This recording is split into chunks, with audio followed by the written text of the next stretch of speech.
नमस्कार, मेरे इस YouTube चैनल पर आप सभी का हार्दिक स्वागत है, अभिनंदन है।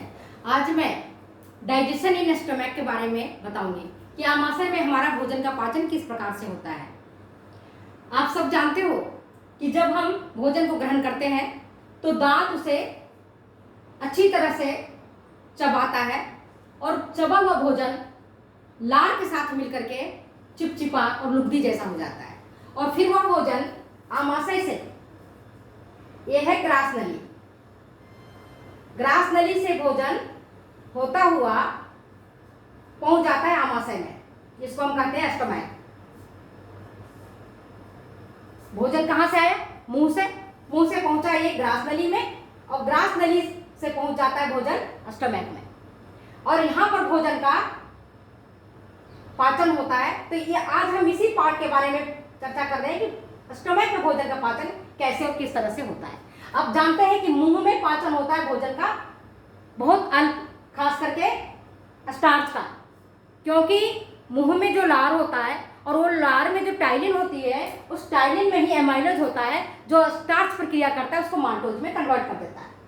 अब ग्रास नली है जो बीच का पार्ट है, ये केवल भोजन को निकलने का काम कर रहा है। यहाँ से भोजन केवल पास होते हैं, किसी प्रकार का कोई डाइजेस्टिव एंजाइम नहीं होता है, कुछ नहीं होता है और यहाँ से भोजन सीधे आपके स्टमक में पहुंचता है। स्टमक में भोजन पहुंचने के बाद 2 से 3 घंटे तक आपका भोजन स्टमक में रहता है। इसके कारण आपका पेट भरा भरा सा लगता है। ये डिपेंड करता है कि आप भोजन आपने कैसा किया है। अगर आपने सुपाच्य भोजन किया है तब ये स्टमक में 2 से 3 घंटा तक रहता है। अगर आपने गरिष्ठ भोजन किया है, जैसे तला भुना हुआ भोजन है, मिर्च मसालेदार भोजन है, जैसे शादी विवाह और पार्टी के अवसर पर जाते हैं, खूब भर भर के पेट खा लेते हैं, तब वहाँ पर भोजन का जो स्टोरेज है वो स्टमक में 6 से 8 घंटे तक रह सकता है, 6 घंटे तक रहता है। अब इसके बाद देखोगे कि स्टमक का एक तरह का सोचिए भोजन का थैला है, भोजन का थैला है, भोजन का बैग है और यहाँ पर भोजन का आपका संग्रहण होता है। आपने जो भोजन किया वो स्टमक में आया। अच्छा, स्टमक का जो पिछली वीडियो मैंने आपको बताया था, स्टमक का जो अगर आप सेक्शन काटते हैं तो इसके 3 पार्ट होते हैं, 3 लेयर इसमें दिखाई पड़ता है। तो बाहरी का परत जो होता है सेरोसा लेयर होता कहलाता है, बीच का लेयर और आपका अंतिम लेयर। तो ये जो आप देखोगे कि बीच का लेयर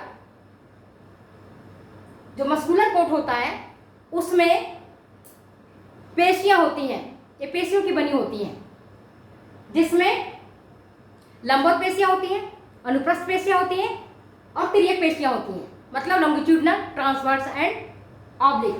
और ये पेशियां हमेशा वर्क करते रहती हैं, सिकुड़ते रहती हैं और इस के सिकुड़ने के गति को हम पेरिस्टैल्टिक मूवमेंट कहते हैं, कर्माकुंचन गति कहते हैं। ये हमेशा सिकुड़ते रहते हैं, फैलते रहते हैं। जो सिकुड़ती है और फैलती हैं तो वहां से जठर रस निकलता है और ये जठर रस जो होता है, जिसको हम गैस्ट्रिक जूस बोलते हैं, ये जठर रस ही भोजन को पतला बना देता है। जो भोजन आप ग्रहण किए हैं, स्टमक में आप पहुंचा है, उसको जठर रस मिल करके उसको पतला बना देता है। जठर रस में होता क्या है? 97.5% तक तो उसमें पानी होता है और हाइड्रोक्लोरिक अम्ल होता है, HCl, ये होता है 0.2 to 0.5%।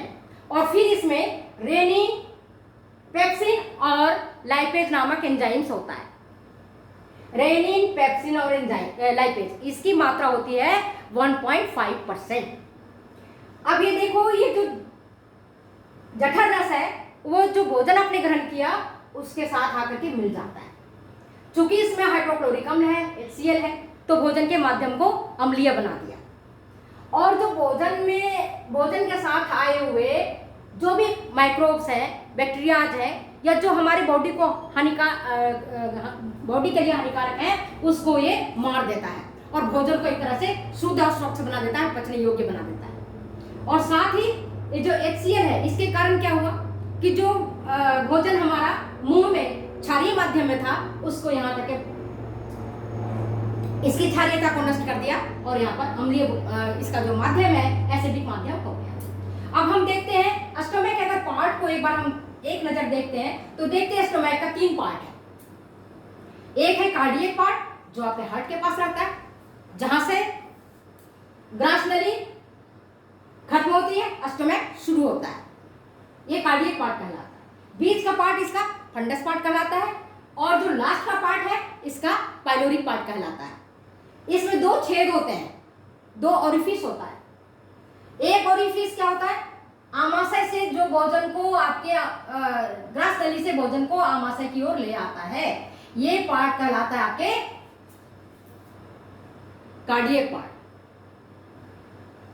और जो अंतिम जहां से आमाशय खत्म होता है और जहां से छोटी आंत आपकी स्टार्ट होती है, यहां पर ये जो द्वार है, क्योंकि भोजन ग्रास नली से आया स्टोमक में, स्टोमक से भोजन फिर कहां जाएगा, धीरे धीरे धीरे धीरे करके आपको स्मॉल इंटेस्टाइन में पचने के लिए जाएगा। तो ये जो ये द्वार है वो कहलाता है पाइलोरिक ओरिफिस। इसके पहले मैं एक चीज और बता देना चाहती हूं, ये है जहां से आपके स्टोमक का एंड होता है वहीं से हमारा छोटी आंत स्मॉल इंटेस्टाइन स्टार्ट होती है।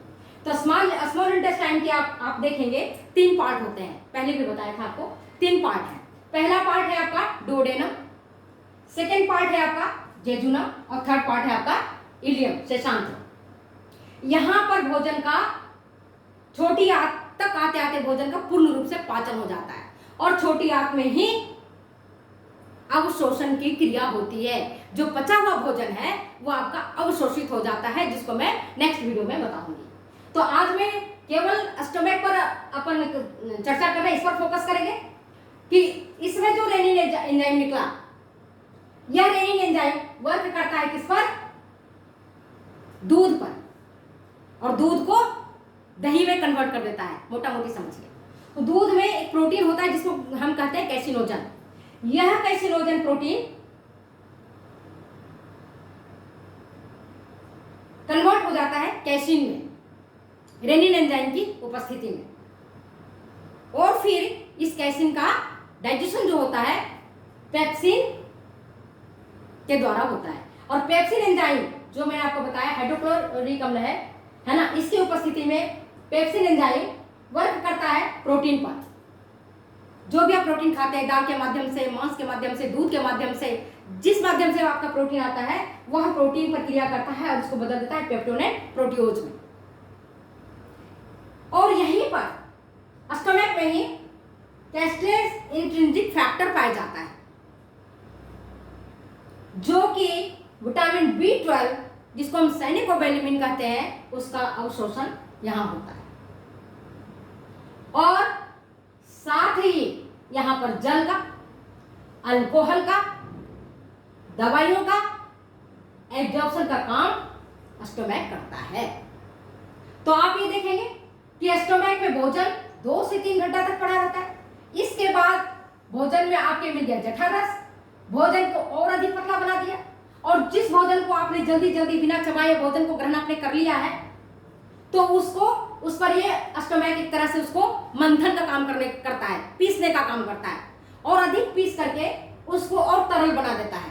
तरल जब बन जाता है भोजन और कुछ हद तक यहाँ पाचन हो जाता है रेनिन और पेप्सिन एंजाइम के माध्यम से, तब ये भोजन छोटी आंत में धीरे धीरे सरकता हुआ आता है।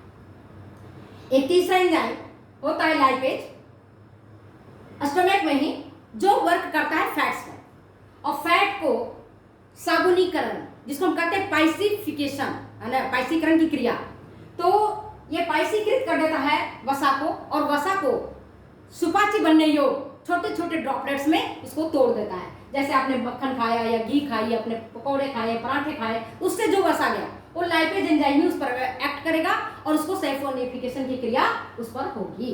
तो इस तरह से हम देखते हैं स्टोमक में 3 एंजाइम है, rennin, pepsin, lipase. Rennin work कर रहा है प्रोटीन पर, कन्वर्ट कर दे रहा है पेप्टोनेट प्रोटियोज में। आपके ये जो आपके पेप्सिन है, पेप्सिन आपके वर्क करता है प्रोटीन पर, बदल देता है आपके पेप्टोन और प्रोटीन पर, प्रोटियोज पर। रेनिन वर्क करता है दूध के प्रोटीन पर, कैसिनोजन पर, कन्वर्ट कर देता है उसको कैसिन में। फिर ये कैसिन पेप्सिन के माध्यम से इसका डाइजेशन होता है। इस प्रकार से हम देखते हैं स्टोमक में हमारा भोजन का पूर्णतः नहीं अंशतः डाइजेशन होता है, और पूर्ण डाइजेशन हमारा छोटी आंत के पार्ट में होता है। उसके बाद हम देखते हैं कि स्टोमक हमारा क्या क्या काम करता है। सबसे पहले भोजन संग्रहण करने का। एक बार अगर आप भोजन ग्रहण कर लेते हैं तो 3 से 4 घंटे तक आपको भूख नहीं लगती है। इसके बाद जो भी भोजन के साथ आए हुए माइक्रोब्स हैं, इन माइक्रोब्स का ये खत्म कर देता है और भोजन को एक तरह से स्वच्छ बना देता है, सुपाच्य बना देता है और उसको पचने योग्य बना देता है, हानिकारक बैक्टीरिया वगैरह को मार डालता है। तीसरा, भोजन का माध्यम को एसिडिक बना देता है। चौथा, भोजन को जो जल है, अल्कोहल है और जैसे जूस वगैरह है, ग्लूकोज है, उसका एब्जॉर्प्शन तत्काल स्टमक द्वारा हो जाता है। जैसे आपको थकान होती है ना, बीमार होता है तो तुरंत कहते हैं एक ग्लास उनको ग्लूकोज वाटर दीजिए। क्यों? ग्लूकोज को पचने में कोई टाइम नहीं लगता है, वो सीधे स्टमक में जाता है, स्टमक में एब्जॉर्ब हो जाता है और फिर आपको तत्काल एनर्जी मिलती है। इस प्रकार से हमने आज आपको स्टमक में डाइजेशन के बारे में चर्चा किया है। अब मैं नेक्स्ट वीडियो में आपको स्मॉल इंटेस्टाइन में डाइजेशन किस प्रकार से होता है इस पर चर्चा करूंगी। फिर मिलते हैं हम अगले वीडियो में। Thank you.